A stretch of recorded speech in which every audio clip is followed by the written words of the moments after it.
ಅಂಗಡಿಗಳು ಮತ್ತು ಮಾಲ್ಗಳನ್ನು ಕಡ್ಡಾಯವಾಗಿ 60% ಕನ್ನಡ ನಾಮಫಲಕ ಅಳವಡಿಸುವಂತೆ ಒತ್ತಾಯಿಸಿ ಕರ್ನಾಟಕ ರಕ್ಷಣಾ ವೇದಿಕೆ ಶಿವರಾಮಗೌಡರ ಸಾರಾಧ್ಯ ಬೀದರ್ ಜಿಲ್ಲೆ ಘಟಕ ವತಿಯಿಂದ ನಗರದ ಬಸವೇಶ್ವರ ವೃತ್ತದಿಂದ ಭಗತ್ ಸಿಂಗ್ ವೃತ್ತ, ಅಂಬೇಡ್ಕರ್ ವೃತ್ತ, ನಗರಸಭೆ ಕಚೇರಿವರೆಗೂ ಬೃಹತ್ ಪ್ರತಿಭಟನೆ ನಡೆಸಿ ಮಾನ್ಯ ಪೌರಾಯುಕ್ತ ಅವರಿಗೆ ಮನವಿ ಪತ್ರ ಸಲ್ಲಿಸಲಾಯಿತು. ಬೀದರ್ ವರದಿಗಾರರು ಪಪ್ಪುರಾಜ್.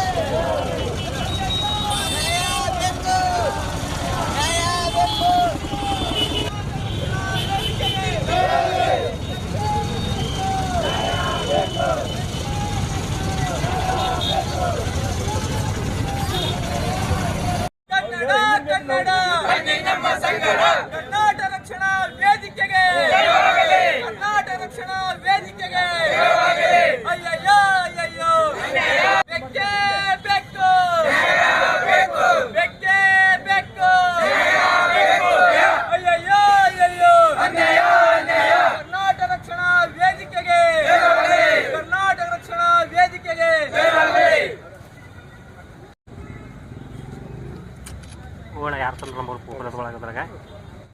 ನಾವು ಎಲ್ಲ ಅಂಗಡಿಗಳಲ್ಲಿ ನೋಡುತ್ತಿದ್ದೇವೆ, ಬರೀ ಇಂಗ್ಲೀಷ್ನಲ್ಲೇ ಅಷ್ಟೇ ಪದ ಸಿಗ್ಲತ್ತವೆ. ಕನ್ನಡ ಅಂಬದು ನಾವು ಕರ್ನಾಟಕದಾಗ ಹುಟ್ಟಿ ಕರ್ನಾಟಕದಾಗ ಇದ್ದೇವೆ, ನಾವೇನು ಇಂಗ್ಲೀಷ್ದಾಗ ಎಲ್ಲರ ಹುಟ್ಟಿದೇವೆ ಅಂತ ಅನಿಸ್ಲತ್ತದ ನಮಗೆ. ಇದು ಕರ್ನಾಟಕ ಎಲ್ಲರೂ ಹೇಳ್ಯಾರ, ಎಲ್ಲರೂ ಒಂದು ಹೀರೋಗಳಲ್ಲಿ ಇದು ಕನ್ನಡ ಭೂಮಿ ಅಂತೇಳಿ ಹಾಡನ್ನು ಹಾಡಿದ್ದಾರೆ.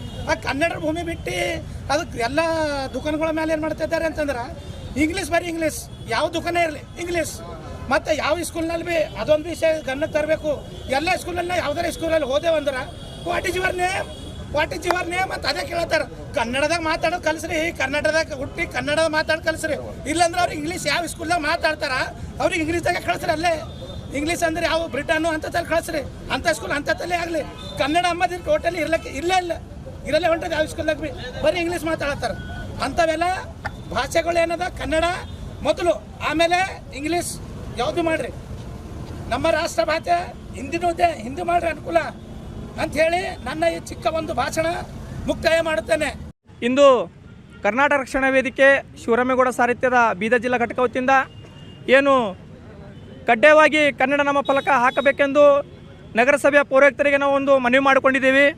ಇದರ ಉದ್ದೇಶ ಏನಪ್ಪ ಅಂದರೆ ನಮ್ಮ ಬೀದರ್ ನಗರದಲ್ಲಿ ಏನು ಬೀದರ್ ನಗರ ಸಭೆ ವ್ಯಾಪ್ತಿಯಲ್ಲಿ ಬರುವಂತಹ ಏನು 35 ವಾರ್ಡು, ಅದರಲ್ಲಿ ನಗರ ವ್ಯಾಪ್ತಿಯಲ್ಲಿ ಬರುವಂಥ ಎಲ್ಲ ದೊಡ್ಡ ದೊಡ್ಡ ಮಾಲ್ಗಳು, ಅಂಗಡಿಗಳು, ಇವ ಒಂದು ಅಂಗಡಿಗಳ ಮೇಲೆ ಏನು ಪರಭಾಷೆಯ ನಾಮಫಲಕ ಜಾಸ್ತಿ ಒಂದು ಕಾಣಿಸ್ತಾ ಇದೆ.